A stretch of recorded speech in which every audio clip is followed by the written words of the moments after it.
여러분, 레나입니다. 오늘 수업은 진 3, 에타 카란다시 라는 수업을 여러분들과 함께 진행해 보도록 하겠습니다. 이번 수업부터는 본격적으로 문법과 회화를 공부하게 될 텐데요. 핵심 문장 익히기 첫 번째 문장을 한번 살펴볼게요. Кто вы? 당신은 누구십니까? Я студент. 저는 대학생입니다. 이 회화를 살펴봤을 때 우리가 가장 먼저 배워볼 문법은요, 바로 인칭 대명사입니다. 러시아어 인칭 대명사는 영어랑 비슷한 것 같기도 하면서 한국어와 비슷한 점도 매우 많습니다. 우선 총 3인칭이 있고요. 단수와 복수로 나뉩니다. 자, 1인칭의 단수는 먼저 살펴볼게요. 야, 나를 의미하고요. 의, 너, 그리고 3인칭은 총 3가지로 나뉘는데요. 바로 온, 그 남자 혹은 그것으로도 칭할 수가 있고요. 아나, 그녀 혹은 그것, 아노, 그것.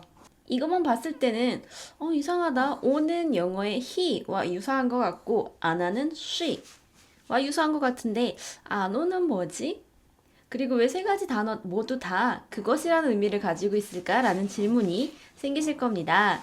이거에 대해서는 조금 더 자세히 우리가 다음번 강의 때 살펴보도록 할 거고요. 우선은 on, 아나는 영어의 he, she와 유사하다라는 정도만 기억해 주세요.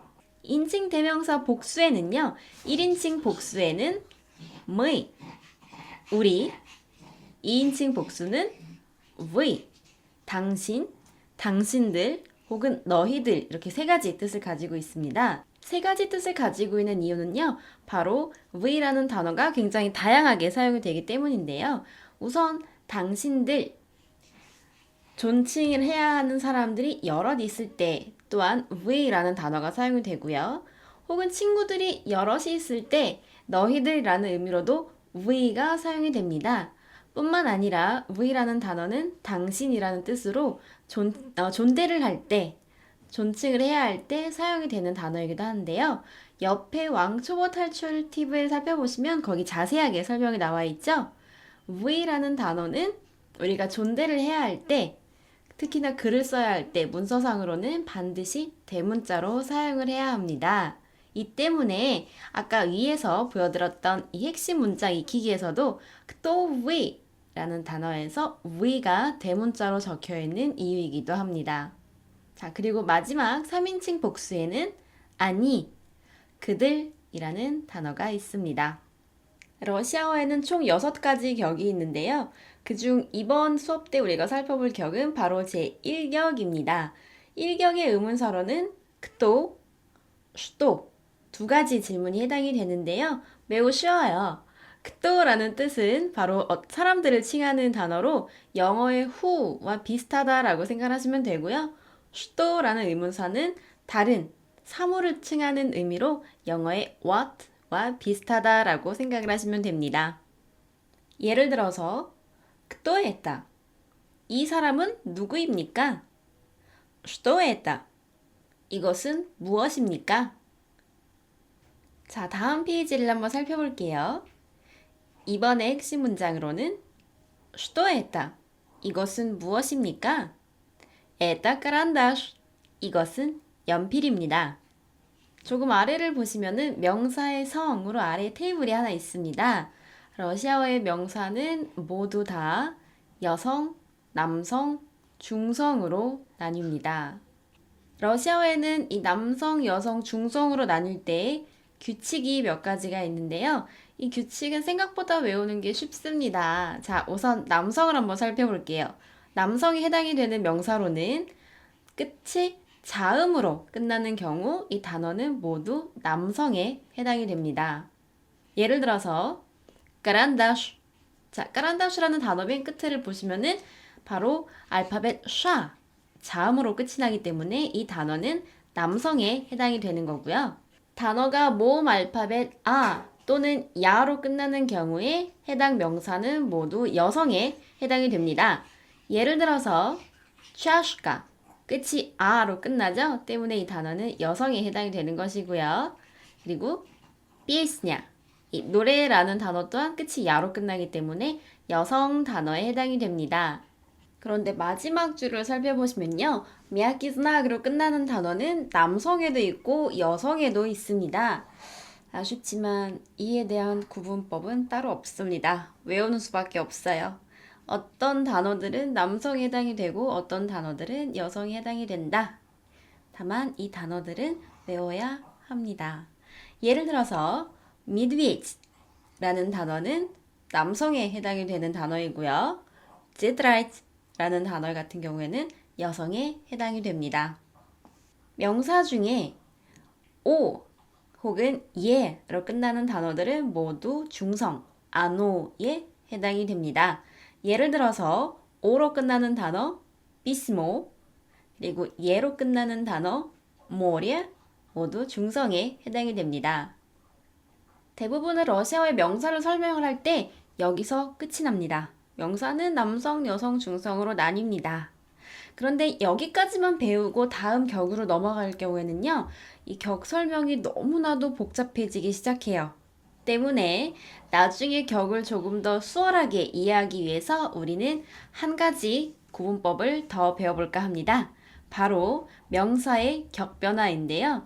명사는 이 남성, 중성, 여성 말고도 그룹으로 나뉩니다. 총 3개의 그룹이 있고요. 1번 그룹의 같은 경우에는 아 혹은 야로 끝나는 단어들이 해당이 되고 2번 그룹에는 자음 혹은 오, 예, 미야키스나그로 끝나는 단어 중 여성이 아닌 단어가 모두 이 2번 그룹에 해당이 되고요. 3번 그룹 같은 경우에는 여성에 해당이 되는 미야키스나그로 끝나는 단어가 이 3번 그룹에 해당이 됩니다. 예를 들어서 아로 끝나는 단어 마마는 여성 단어이기도 하고 1번 그룹이고요. 단어 중에 아크노라는 단어는 오로 끝나는 단어인데요. 이 단어는 중성에 해당이 되면서 동시에 2번 그룹에 해당이 됩니다. 같은 예로 까라블라는 단어는 미야키스나그로 끝나는 남성 단어이기도 하면서 2번 그룹에 해당이 되는 명사이기도 하고요. 단어 제트라이트라는 단어는 미야키스나그로 끝나면서 여성에 해당이 되기도 하고 동시에 3번 그룹에 해당이 되는 단어입니다.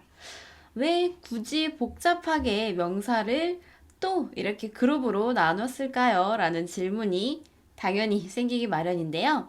자, 예를 들어서 단어 제두슈카를 살펴볼게요. 제두슈카라는 단어는 할아버지라는 뜻을 가지고 있습니다. 이 단어는 아로 끝이 나죠. 아로 끝이 나기 때문에 명사 1번 그룹에 해당이 되지만 의미상 이 할아버지는 여성이 될 수가 없어요. 그쵸? 이 할아버지라는 단어는 남성 단어임과 동시에 1번 그룹에 해당이 됩니다. 때문에 이 할아버지라는 단어는 1번 그룹의 격변화의 룰에 맞춰서 나중에 격변화가 이루어집니다. 당장 설명만 들었을 때는 조금 복잡한 것 같죠? 때문에 아래 연습 문제를 꼭 풀어보시기를 추천드립니다. 세 번째 핵심 문장을 한번 살펴볼게요. 에따 마야 그니가 이것은 저의 책입니다. 자, 얘 문장을 먼저 한번 살펴볼까요? 취에있다 컴퓨터 이것은 누구의 컴퓨터입니까? 취에있다 플라이치야 이것은 누구의 원피스입니까? 앞에 취 그리고 취요라는 소유 의문사가 있습니다. 이 두 가지 단어 모두 소유 의문사를 뜻하는데 이상하게도 단어가 약간씩 달라요. 그쵸? 이 단어 자체는 누구의 라는 의미를 가지고 있고요. 이 누구의 무엇입니까? 라는 질문을 할 때 이 무엇, 명사의 성과 수에 맞춰서 이 소유 의문사 어미 또한 달라집니다. 남성 단어 같은 경우에는 취, 여성 명사일 경우에는 취야, 중성 같은 경우에는 취요, 그리고 복수에서는 취가 됩니다. 러시아어에서는요, 소유 대명사와 소유 형용사의 형태가 같습니다. 하지만 모두 다 명사를 추가적으로 설명하는 단어들이기 때문에 명사의 성과 수에 따라 변화합니다. 다만 온, 아나, 아니 같은 경우에서는 명사의 수나 성과 상관없이 모두 다 동일합니다. 예를 들어서 이것은 제 것입니다. 혹은 이것은 제 무엇입니다. 라는 표현을 할 때 이 무엇이 남성 단어일 경우에 뭐이, 여성은 마야, 중성은 마요, 복수는 마이가 됩니다.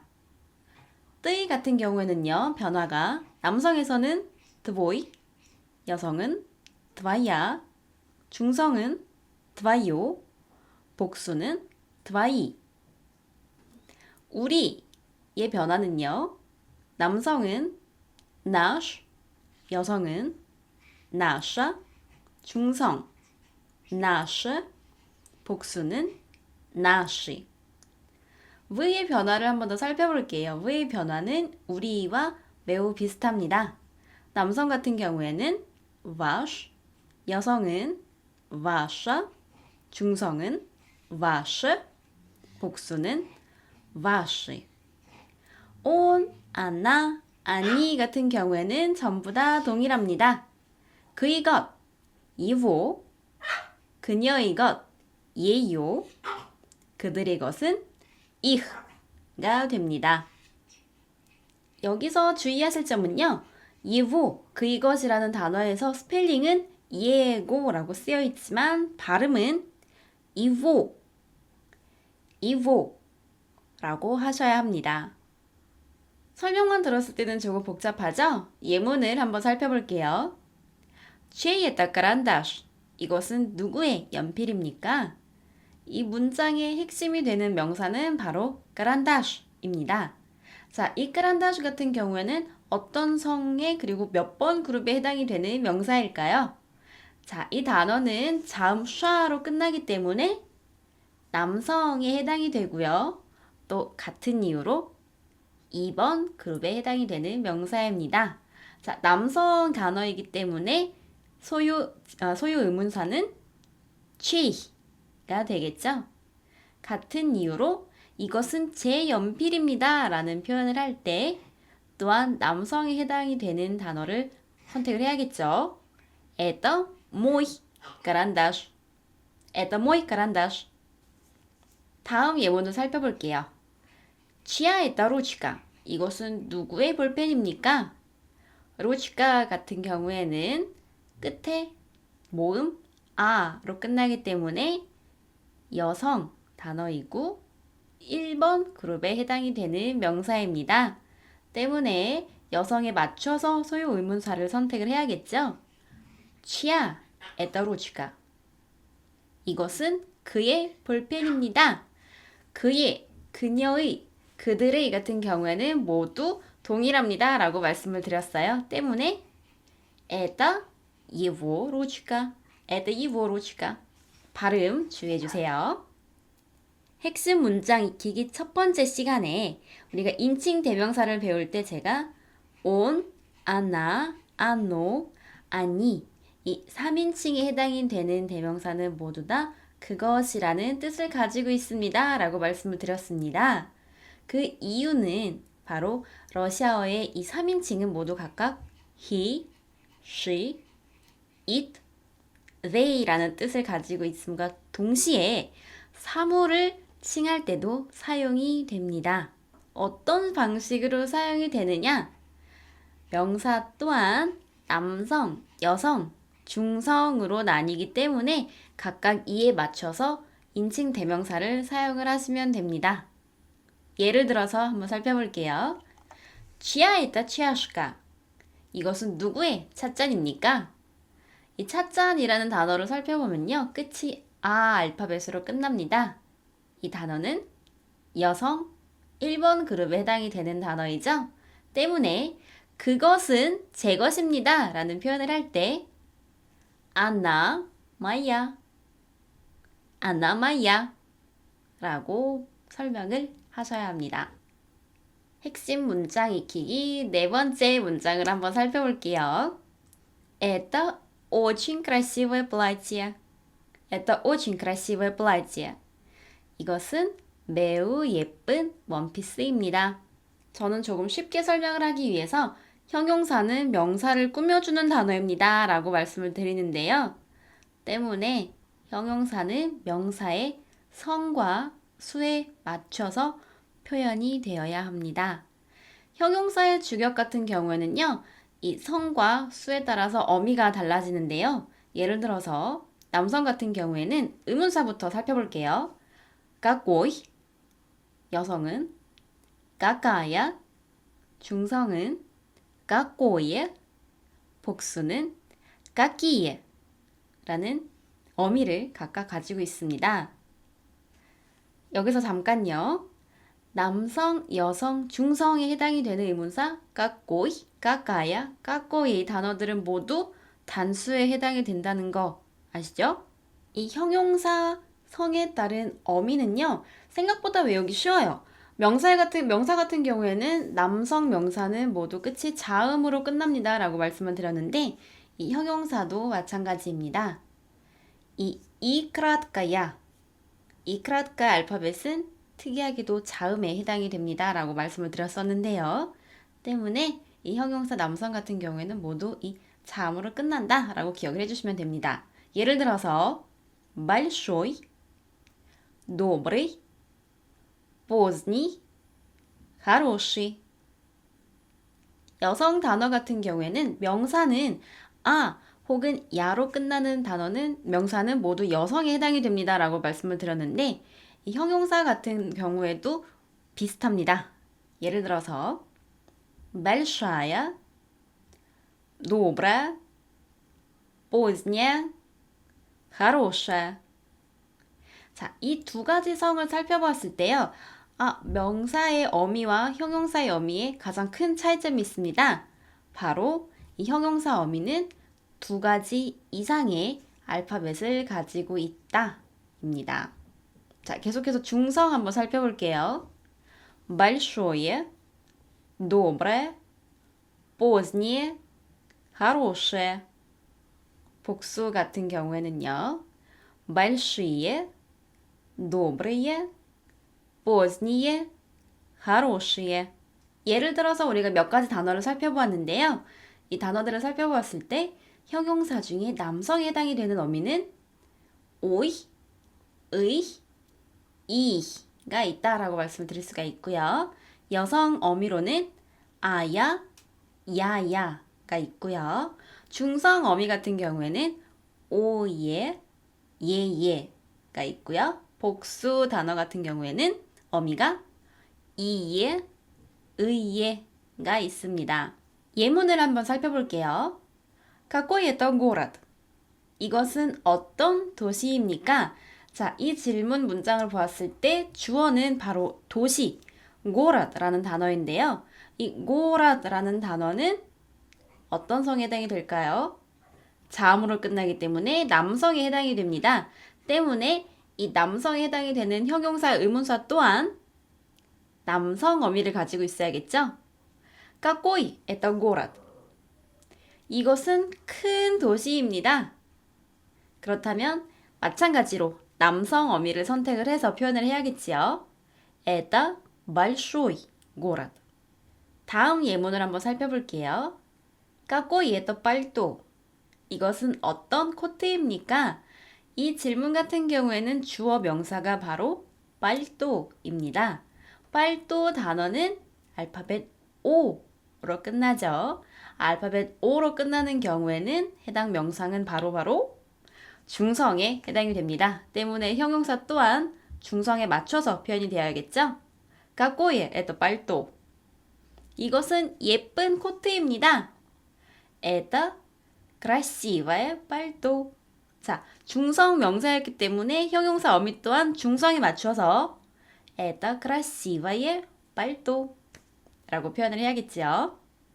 예쁘지 않아요. 크지 않아요. 형용사의 부정문을 표현을 할 때는요. 앞에 니에만 붙여주시면 됩니다. 매우 간단해요. 자, 예를 들어서 이것은 어렵지 않은 문제예요. Это не трудный вопрос. Это не трудный вопрос. 차는 뜨겁지 않아요. Чай не горячий. Чай не горячий. 한 가지 특이한 점이 있다면 니와 형용사는 대부분 붙여서 씁니다. 자, 오늘 배운 것을 종합해서 회화 팁을 한번 살펴볼게요. Марина, кто это? Это Анна. Кто она? Она наша новая учительница. Правда? Да. 자, 우선 마리나를 부르는 거죠. Кто это? 누구야? 이 사람은 누구야? Это Анна. 이 사람은 안나야. Кто она? 그녀가 누군데? 즉, 안나는 어떤 일을 하는 사람이냐? 라는 뜻을 가지고 있습니다. Она наша новая учительница. 와, 긴 문장 나왔어요. 그쵸? 이 문장 한번 차근차근 살펴볼게요. Она наша новая учительница. 그녀는 우리의 새로운 선생님이야. 앞에 형용사 비슷한 게 두 개가 나왔는데요. 이 단어는 모두 다 명사 우치질니사를 꾸며주는 단어이기도 합니다. 이 우치질니사 같은 경우에는 어떤 성에 해당이 될까요? 자, 모음 아로 끝나기 때문에 여성에 해당이 됩니다. 그쵸? 여성에 해당이 되는 명사이기 때문에 이 명사를 따라서 이 소유 형용사와 형용사 또한 단수 여성에 맞춰서 어미가 변화해야 되겠죠? 안나, 나, 샤 마찬가지로 아로 끝났어요. 그리고 계속해서 노와 야 형용사는 어미 아야를 가지고 있어야겠죠? Она наша новая учительница. 그 다음에를 보면요. правда. 이 правda라는 뜻은 진실이라는 뜻을 가지고 있지만 회화에서는 진짜? 정말이야? 라는 의미로 사용이 되기도 합니다. 자, 이렇게 이번 수업부터는 본격적으로 문법에 대해서 이야기를 시작을 했는데요. 만약 아직 어려운 게 있어요, 질문이 있어요 하시다면은 아래 댓글에 남겨주세요. 그럼 제가 답변해 드리도록 하겠습니다. 영상 끝까지 봐주셔서 스파시바. 마음에 드셨다면 좋아요와 구독 부탁드리고요. 이렇게 랜덤으로 업로드되는 저희 영상에 알림을 받고 싶다 하시다면 알림 버튼을, 레나의 소식이 궁금하다 하시면 인스타그램 팔로우를 부탁드리겠습니다. 오늘도 고생 많으셨어요. 그럼 우리는 다음 시간에 만날게요. 빠까!